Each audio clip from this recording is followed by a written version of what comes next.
Salut tout le monde, Nicolas ici avec le blog de Best Buy. Aujourd'hui, on regarde un stabilisateur à cardan, le DJI Ronin RS3 Pro. C'est la nouvelle version des stabilisateurs chez DJI et la version Pro, la version 3 Pro en fait, c'est une amélioration sur le RSC2 d'antan et le modèle sœur qui est le RS3.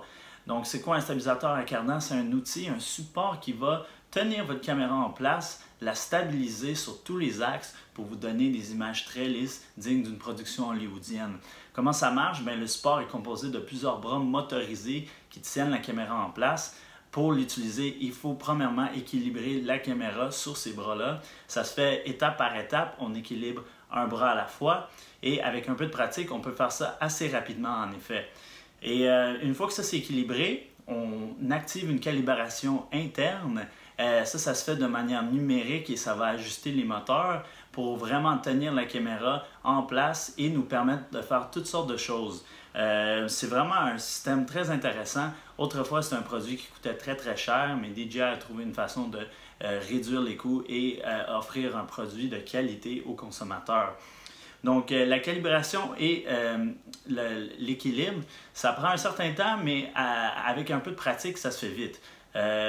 Les premières fois que je l'ai essayé, surtout quand j'ai fait l'évaluation du RSC2 il y a peut-être 2 ans, ça a pris un certain temps pour vraiment m'habituer à comment ça fonctionnait.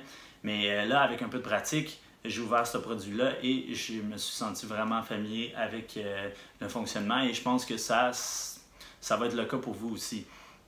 Une fois qu'on installe la caméra et qu'on l'a calibrée, mais là on a accès à toutes sortes de modes d'utilisation.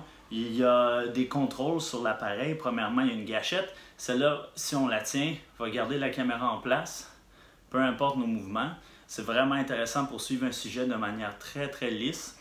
Et la gâchette, une fois qu'on la relâche, on peut appuyer 2 fois dessus pour recentrer la caméra si jamais on n'est plus au centre. Je vais vous démontrer ça tout de suite. Elle s'est replacée. Il y a aussi un autre mode qui peut intéresser les vlogueurs de ce monde. C'est le mode selfie. Si on appuie la gâchette 3 fois, la caméra va se tourner vers nous et on peut procéder à notre vlog de manière très lisse et je pense que ça peut vraiment améliorer vos productions.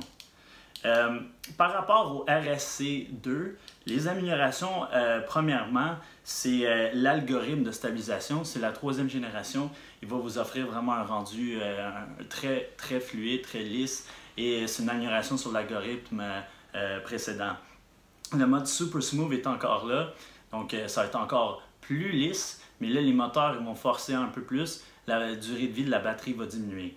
La durée de vie de la batterie est plus courte que celle du RSC2, mais c'est tout de même un 12 heures là, qui DJI promet. Donc je pense que c'est en masse pour plusieurs tournages, là, je crois, là, vraiment là, pour la plupart des tournages même.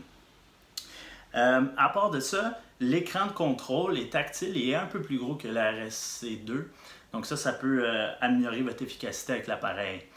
Par rapport au RS3 maintenant, il y a certaines options qui vont intéresser vraiment les utilisateurs plus demandants qui ont de l'équipement spécialisé. Premièrement, la surface, ou plutôt le volume disponible pour placer une caméra est plus large. Il y a plus de place, donc on peut placer des lentilles et des boîtiers plus gros. Donc si vous avez certaines caméras plus grosses, là, que mettons la A7C que j'utilise en ce moment, ça va être le produit pour vous. Vous pouvez voir la liste des caméras que DJI mentionne sur le site, sur leur site de DJI, sur la fiche du produit. Si ça vous concerne, vous allez devoir utiliser cette version du RS3. Aussi par rapport au RS3, la version Pro permet d'utiliser une détection par laser, le fameux LiDAR. Mais ça vous demande un télémètre additionnel pour vraiment avoir une focalisation vraiment performante. Ça d'ailleurs, ça va vraiment utiliser la batterie rapidement. La durée de vie chute là, vraiment incroyablement de comme peut-être à 3 heures d'utilisation continuelle. Donc c'est vraiment une caractéristique un peu nichée. Moi, je m'en servirais pas, mais si c'est vraiment quelque chose que vous voulez avoir là, vraiment une focalisation très précise à travers l'appareil, vous allez pouvoir l'utiliser et c'est possible de l'intégrer de la sorte. Finalement, un truc très important à mentionner, c'est que le RS3 Pro vient avec un étui de transport, ce que moi, je n'ai pas reçu dans le RS3 normal. Donc ça peut intéresser certains, ceux qui veulent se promener avec et le démonter. Moi, je trouve que c'est un produit vraiment intéressant. C'est sûr que la version Pro, par rapport à la version normale, a vraiment des caractéristiques plutôt nichées. C'est vraiment pour ceux qui ont des plus gros boîtiers, puis vous allez voir, si vous allez sur le site, c'est vraiment des caméras particulières. C'est comme si je vois souvent des alphas de Sony, là, la version normale fonctionne très bien. Donc si vous avez ce genre de boîtier-là, c'est quand même pas nécessaire d'aller vers la version Pro.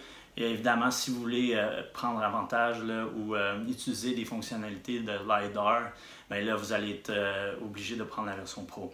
Ceci étant dit, un stabilisateur à cardan, c'est vraiment un outil très très intéressant pour améliorer l'allure de vos productions et de vos images. Donc si c'est quelque chose qui vous intéresse d'avoir un look vraiment hollywoodien, super lisse, vraiment poli, c'est le genre de produit que je vous suggère.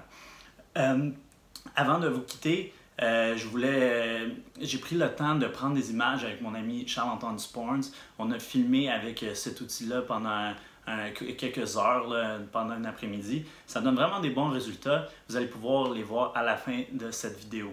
Si vous avez besoin de plus d'informations sur le DJI Ronin RS3 Pro, je vous invite à lire mon évaluation complète sur le blog de Best Buy.